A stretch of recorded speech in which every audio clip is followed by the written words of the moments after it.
I have several styles of travel adapter that I'll use in different situations, depending on what I'm doing, how much power, and how many charge ports I need. For traveling light and quick, one of these smaller models works great. However, if you need more power or have a lot of devices to charge, something like the Epicka 70-watt GaN charger can be very useful. I've actually been using these chargers for a while. I have several of the older models, so you can see how they've changed over the years. The basic design is the same, going from a lower power with mostly USB-A ports, a little bit higher power, starting to add some USB-C ports. The most recent model I have starts to use GaN technology. They upped it to 70 watts, over double the last one, and they started adding a power delivery and some more USB-C ports. Before I go into more detail on the Epicka, I think it's helpful to take a step back and look at some of the different styles of travel adapters so you can see which one you might use in certain situations.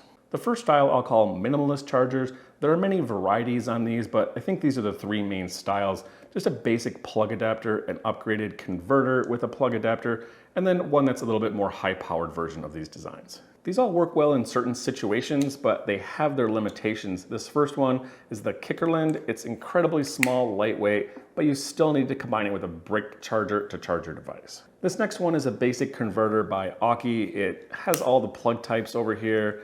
Works great, only has a couple charging ports though, and is a little bit lower powered. Really only power tablets and cell phones with this. Next, we have something like this Minix, a little bit higher power. This one goes to 65 watts. Really the downside here is these adapters are separate, so makes it a little bit less convenient when you're traveling to countries with multiple plug types. And we only have 3 charge ports here, which isn't great if you have a lot of devices. The reason I'm going into so much detail here is there's a lot of variety out here, and I think it's important to understand how these work and which situation you might use them for so you can best determine which plug adapter is going to work for your next trip. For example, I don't think it makes sense to ask what is the best travel adapter because you really need to know a few specific things to answer this question. For example, how many devices are you charging, what power is required to charge those devices, and which countries you're visiting.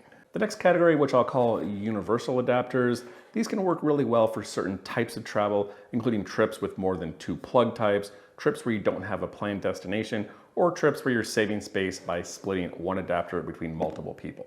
Some examples in this category, this is the Mojix Power Bagel. This is extremely versatile, but not extremely powerful. This thing has a lot of plugs on the outside. It comes with a built-in extension cord, and very usefully, this middle section pops out, which is probably the tiniest plug adapter you can get. Only downside to this is it's only 18 watts, really basic for charging phones and tablets. Next, something like the card adapter. This is a great device, universal plug adapter. However, this thing is starting to become a little bit dated.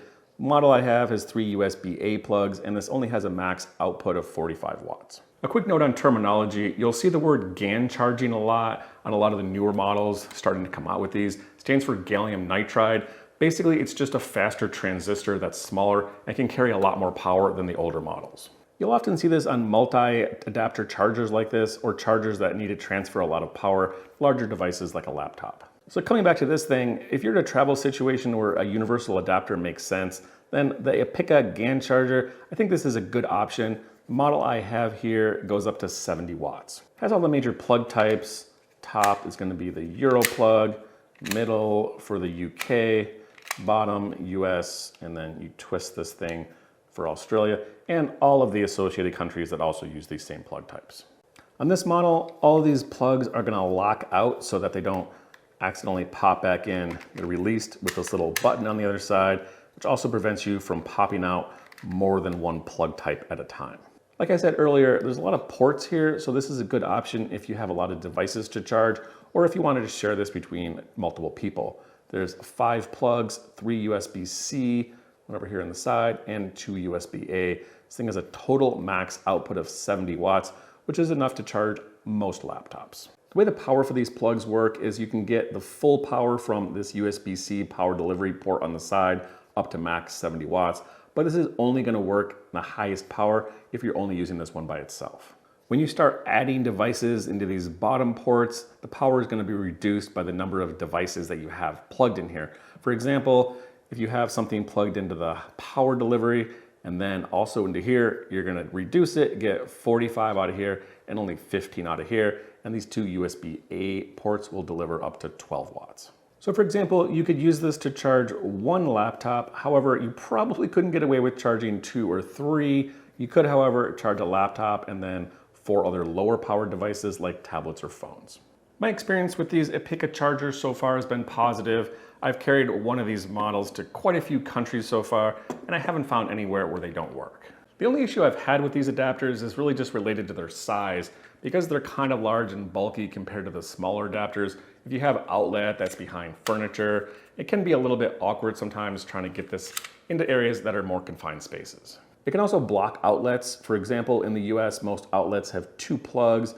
This plug on this adapter is right in the middle, so it's gonna block both of them regardless of which plug you plug it into. The blockiness in this charger can also make it awkward to pack. For example, it doesn't really fit well into the front kind of thin slash pockets on a lot of travel backpacks. It just kind of sticks out. It doesn't really fit into smaller pouches, so I end up a lot of times just sticking this thing in the main part of my backpack. For me, I think the cons on this adapter cancel themselves out if you're using it for the right type of trip. For example, the bulkiness isn't a big deal if you're splitting this adapter between 2 or more people, and you get the added convenience of having all your adapters in one place. For the style of travel I do, I think it makes sense to have a couple of different styles of travel adapter. Small adapters work great for short or solo trips. Something larger is going to work great if you're visiting more countries or traveling with a group. That's all I have for this overview on the Epicka 70-watt GaN travel adapter. Let me know in the comments below if you have any questions. And again, thanks for watching.